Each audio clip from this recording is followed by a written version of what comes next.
Student, जैसा कि हमें पता है कि पिछले कई महीनों से अराउंड 8 to 9 मंथ से क्या है, रशिया यूक्रेन की वॉर चल रही है। और फाइनली अगर मैं कहूँ तो रशिया यूक्रेन वॉर में एक कहते हैं ना, एक बड़ा ही इंटरेस्टिंग पॉइंट आया है, जिसमें कि जो अगर मैं बात करूँ तो रशिया के प्रेसिडेंट व्लादिमीर पुतिन ने क्या अनाउंसमेंट किया है 30 सितंबर को, जिसके के साथ उन्होंने यूक्रेन के 15% हिस्से को अपने कब्जे में ले लिया है। कौन सा है वो 15% हिस्सा, किस तरीके से उन्होंने लिया है, क्या ये पूरा प्रोसेस रहा, इस पे इंडिया का क्या स्टैंड है, इंडिया ने उसको लेकर क्या कहा है, और बाकी वर्ल्ड का इसके ऊपर क्या स्टैंड है, और उसके अलावा क्या है, इस पर्टिकुलर इंसिडेंट के टाइम पीरियड पे व्लादिमीर पुतिन ने अपनी एक स्पेशल स्पीच दी है, जिसमें कि उन्होंने क्या है, वेस्टर्न कंट्रीज को कंप्लीटली टारगेट करते हुए काफ़ी सारी चीज़ें बोली। तो वो क्या वो सारी चीज़ें हैं, और जिस हिस्से पे इसने कंट्रोल किया है व्लादिमीर पुतिन ने, रशिया ने, दैट मीन्स कि जो यूक्रेन का जो वो हिस्सा है वो यूक्रेन के लिए कितना इंपॉर्टेंट था ना, किस पॉइंट ऑफ व्यू से इंपॉर्टेंट था, ये सारे सवालों के जवाब आपको हमारी इस वीडियो में आज मिलने वाले हैं। सो बिगिनिंग फॉर विकंश में आपका स्वागत है। तो वीडियो में एंड तक जरूर बने रहें, जिससे कि आपको सारा कुछ जानने को मिल सके। जैसा कि मैंने आपको बताया कि जो रशिया के जो प्रेसिडेंट है व्लादिमीर पुतिन, उन्होंने 30 सितंबर को अनाउंसमेंट किया था, अपनी एक स्पीच दी थी भारी भरकम, और उसमें क्या है, 4 हिस्सों को, यूक्रेन के 4 हिस्सों को क्या है, रशिया के साथ मिलाने की घोषणा कर दी है कि वो अब यूक्रेन का हिस्सा नहीं है, वो किसका हिस्सा है, रशिया का हिस्सा है। कौन कौन से हैं, खैरसन, इसके अलावा क्या है, ज़ेपोरिज़िया, इसके अलावा डोनेट्स्क, इसके अलावा लुहानस्क, ये 4 हिस्से हैं। दैट मीन्स कि 15% जो रीजन है यूक्रेन का, वो किसके पास आ चुका है, अब रशिया के पास आ चुका है। इसको लेकर क्या है, एक सेरेमनी रखी गई थी, कहाँ पर, सेंट जॉर्ज हॉल क्रेमलिन में, ठीक है ना, कहाँ पे, क्रेमलिन में सेरेमनी रखी गई, जहाँ पर कि क्या है, सभी ने इस पर्टिकुलर जो सेरेमनी थी, इस पर क्या इन चारों जगह के जो प्रतिनिधि थे उन्होंने हस्ताक्षर किए थे, बेसिकली साइन अप किया था, ठीक है। अब जैसा कि मैंने आपको बताया कि यहाँ से उन्होंने क्या है, ये जो मैंने बताया ना क्रेमलिन, ये क्या है, जो रशिया की जो संसद है ना, उसका हेडक्वार्टर है बेसिकली, ठीक है। जैसे अमेरिका का व्हाइट हाउस को हम जानते हैं, वैसे ये क्रेमलिन है, क्लियर। तो अगर मैं बात करूँ तो इसमें क्या है, जो रशिया के जो प्रेसिडेंट है व्लादिमीर पुतिन, उन्होंने अपनी एक स्पीच दी थी और उसमें उन्होंने काफ़ी सारी बातें बोली। और बेसिकली अगर मैं कहूँ तो पश्चिमी देशों को जमकर उनके ऊपर वो बरसे हैं। दैट मीन्स उनको लेकर उन्होंने बहुत सारी बातें कही हैं। उन्होंने कहा कि जो पश्चिमी देश है ना, जो आज हमें बता रहे हैं कि हमें क्या करना है क्या नहीं करना, उन्होंने एक समय पे लोगों का नरसंहार किया, जेनोसाइड किया है, बहुत बड़े लेवल पे लोगों की हत्याएं की हैं, लोगों के साथ जानवरों के जैसा बर्ताव किया, उनको अपना गुलाम बनाया है। अगर हम बात करें इंडिया की भी, तो उन्होंने भारत का भी जिक्र किया कि इंडिया को भी लूटने वाले कौन लोग थे, यही वेस्टर्न कंट्रीज, ये पश्चिमी देश थे, जिन्होंने क्या किया था, भारत को भी लूटा है, और ये उन्होंने बोला। इसके अलावा क्या, उन्होंने कोशिश की थी रूस को भी अपनी कॉलोनी बनाने की, बट वो उसमें सक्सेस नहीं हो पाए थे। इसके अलावा उन्होंने अफ्रीका में भी लूट मचाई थी, वहाँ के लोगों को भी, उनके साथ भी लूटपाट की थी। चीन के लोगों के साथ ओपियम वॉर की, वहाँ के लोगों को नशे का शिकार बनाकर क्या है, चीन को भी अपने साथ मिलाने की कोशिश की।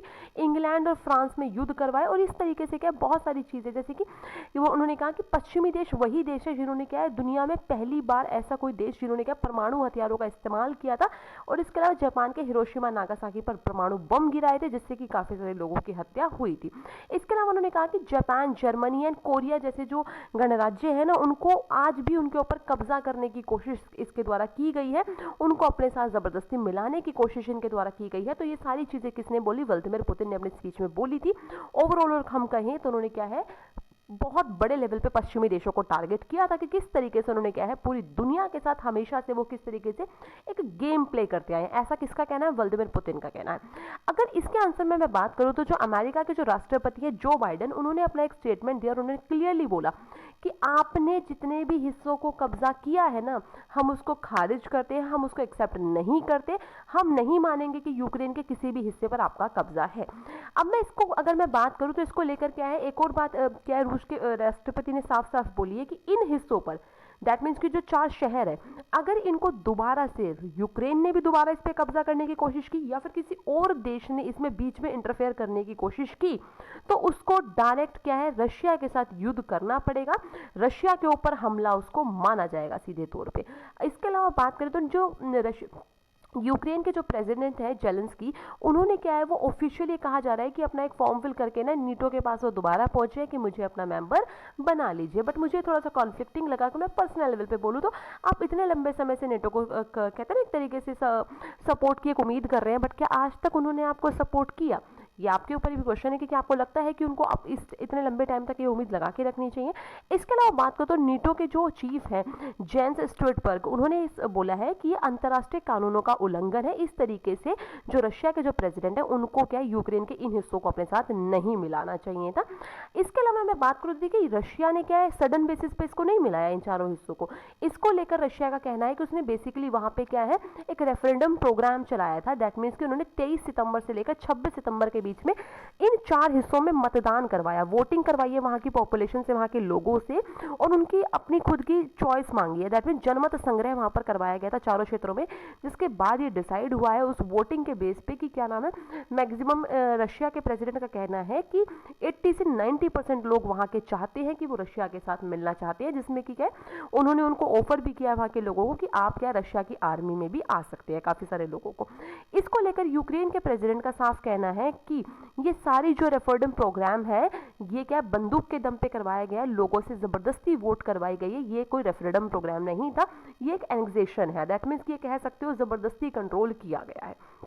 अब इसके आंसर में क्या है कोई भी देश शांत तो बैठेगा नहीं, तो क्या है इसके खिलाफ दैट मीन्स कि क्या रशिया के खिलाफ अमेरिका एंड अल्बेनिया ने United nation security council that mean संयुक्त राष्ट्र सुरक्षा परिषद में क्या है इनके खिलाफ एक प्रस्ताव पारित किया है, प्रस्ताव पेश किया बेसिकली, जिसमें कि अगर मैं कहूँ तो क्या है बेसिकली 15 देशों को अपना वोट डालना था, बट इनमें क्या है जो इंडिया है उसने वोट देने से इनकार कर दिया, इससे अपनी दूरी बनाकर रखी। और इंडिया के साथ साथ चीन, ब्राजील एंड गैबॉन ने भी क्या है इस प्रस्ताव से अपनी दूरी बनाई है, कोई वोट इसके लेकर नहीं दिया। हाँ 10 देशों ने क्या है किसके अमेरिका के फेवर में वोट दिया है। इसके अलावा रशिया ने क्या इसके आंसर में अपनी वीटो पावर को यूज कर इस प्रस्ताव को खारिज कर दिया है। बट अमेरिका तो शांत बैठने वाला है नहीं, तो उसने क्या है जो group of 7 that mean G7 जो कंट्रीज हैं जिनका कि नाम है Canada, France, Germany, Italy, Japan, US and United kingdom, इनको ये बोला है कि आप क्या है इस तरीके के किसी भी कब्जे को आप एक्सेप्ट नहीं करेंगे और आप क्या इनके ऊपर ऑफिशियली बहुत सारे सैंक्शंस नियर फ्यूचर में लगाते रहेंगे। दैट मीन्स कि आप रशिया को हल्के में नहीं जाने देंगे। देखिए ऐसा ही ना एक और पहले भी इंसिडेंट हुआ था 2014 में भी क्या है रशिया ने इससे पहले क्रेमलिन जो एरिया है ना उसको भी क्या जो यूक्रेन का एक क्रेमीन पेनिसुला था उसको भी अपने साथ ऐसे ही मिलाया था, ऐसा कहा जाता है। अब बात कर लेते हैं जैसे कि मैंने आपको कहा था कि किस तरीके से ये 4 रीजन यूक्रेन के लिए इकोनॉमिकली इंपॉर्टेंस रखते हैं ना, वो बात कर लेते हैं। जैसे कि मैंने आपको बताया कि 15% यूक्रेन का 15% हिस्सा क्या है बेसिकली अब इसी के थ्रू क्या है रशिया के पास चला गया। 90,000 स्क्वायर किलोमीटर का एरिया क्या है बेसिकली यूक्रेन का जो था वो अब किसके पास चला गया, रशिया के पास चला गया। जैसे कि अगर मैं बात करूं सबसे पहले बात कर ले ज़पोरिज़िया की बात करें तो ज़पोरिज़िया को क्या कहा जाता है, सेंटर ऑफ एनर्जी सप्लाई कहा जाता है यूक्रेन के लिए, क्योंकि यूक्रेन की 25% इलेक्ट्रिसिटी जो प्रोड्यूस होती है वो यहीं से होती है। यहाँ पे मेजर 3 बहुत बड़े प्लांट्स हैं, जैसे कि अगर मैं बात करूँ तो ज़पोरिज़िया न्यूक्लियर पावर प्लांट है जो कि बहुत फेमस है, इसके अलावा बोथिविया विंड फार्म है, इसके अलावा क्या है डेनेपर हाइड्रो इलेक्ट्रिक स्टेशन भी यहाँ पर है। तो ये कह सकते हो कि इसके जाने से क्या है यूक्रेन को काफी ज्यादा लॉस होगा एनर्जी सेक्टर में। इसके अलावा खेरसॉन है, खेरसॉन की बात करूँ तो इसको क्या है ये स्पेशलाइज्ड है शिप बिल्डिंग में, तो शिप बिल्डिंग के कंटेस्ट में इसको काफी नुकसान होगा। और इसके अलावा क्या है यहाँ पे काफी सारे रिजोर्ट्स हैं। इसके अलावा क्या है आपका एग्रीकल्चर के मामले में भी ये एरिया काफी ज्यादा फला फूला हुआ है।